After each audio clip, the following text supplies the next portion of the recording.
People make time for everything and everyone else in their life, but they never make time for themselves. If you go up to someone who you know and say, like, would you like to catch up for coffee? Let's do coffee. They're like, oh, I can't this week, but I can next week. How about Thursday, 7 p.m.? Perfect. I'll see you at this place. When was the last time someone is willing to take time out of their life to spend time with themselves? So if I wanted to get to know you, and we've had one dinner and we had a great conversation, we're spending time here. If I wanted to get to know you, I would have to spend time with you. We'd have to meet up for coffee, a glass of wine. If I really want to get to know you, maybe we meet up once a week. Every Friday night we go out for a glass of wine, we chat for a couple of hours. After a year, I'd get to know you really well, you'd get to know me really well. But it requires me spending time with you. So if you want to get to know yourself, you need to spend time with yourself.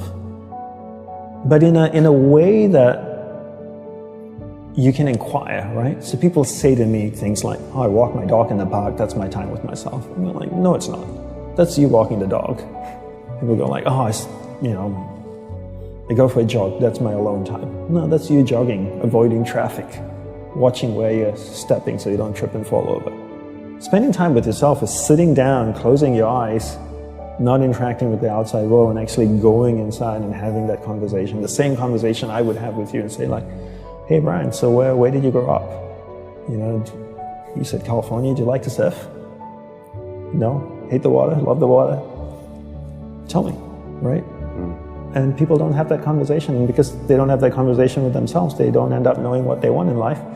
Because they don't know what they want in life, they can't focus that finite amount of energy, and then they don't live a lifestyle that brings them happiness, and most people end up being unhappy. A couple of things I would say. One is simplify your life. Everybody's so busy. Everybody's got a lot of things to do. We don't actually have a lot of things to do. Right. We like being distracted because then we don't have to think about ourselves. And we don't have priorities in life. Most people don't have clear priorities in life. You know, for me, my goal is to simplify my life, simplify the number of people in my life, and simplify the number of things in my life. We only have a finite amount of energy each day, right? But every year, we have more people in our lives. Is that a fair statement? More Facebook friends, more people you're connected with, but your energy stays the same. So that's not a proportionate growth. If your energy is increasing every year proportionately with the number of things and people in your life, then we don't have to talk about this. But your energy level is the same. But the amount of people and things in your life are growing almost exponentially.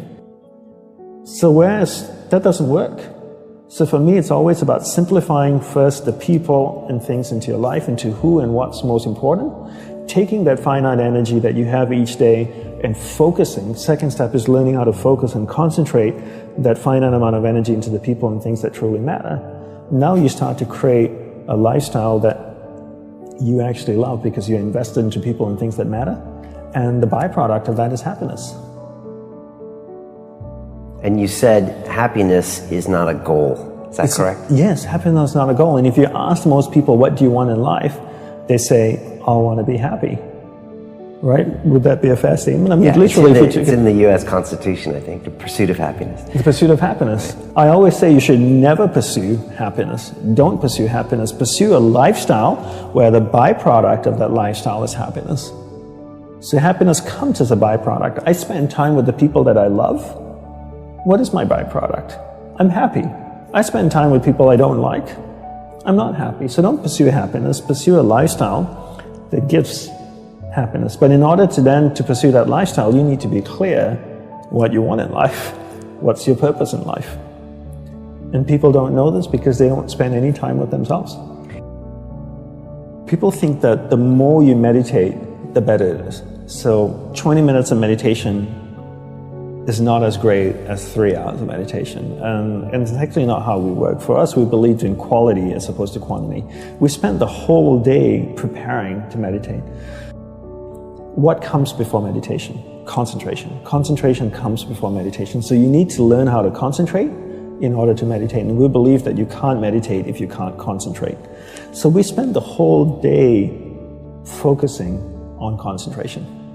So when I spoke with someone in the monastery, I spoke with another monk, I gave them my undivided attention. When I worked on my laptop, I focused on working on my laptop. When I swept the sidewalk, I focused on sweeping the sidewalk. So throughout the day, I'm practicing concentration. Now when I go to sit down to meditate, I'm really focused, and I can have a dynamic meditation session. And I always use the simple analogy of, take Usain Bolt, for example, the sprinter, right? I don't know much about him except he won 3 gold medals, fastest man on earth from Jamaica. I can make an assumption, and tell me if I'm wrong, that his whole day is structured.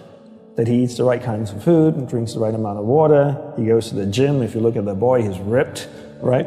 Probably works out, runs every day, I'm sure, sprints, does all kinds of things. But his whole day is preparing him for 9.57 seconds or whatever it is his world record is, not the other way around. And people come up to me all the time, Brian, and they say, Dhanapani, I'm so stressed out, I've got so much happening in my life. Do you think if I meditate for 5 minutes in the morning, it'll help my whole day? I'm going like, well, what are you doing the remaining 23 hours and 55 minutes? That's what I want to know. Because if you try to meditate for 5 minutes in the morning and the rest of the day you just live a chaotic life, that's not, it's a good start, but it's not really helping you. It's like eating a carrot in the morning and then eating hamburgers and fries all day and hoping to have a healthy diet. You have to understand that your whole day, your lifestyle is what's going to support your meditation practice at the start, and then your meditation practice grows, and then it turns around and supports your lifestyle. Right. But not the other way around. You don't create a meditation practice to support your lifestyle. You create a lifestyle first, meditation second.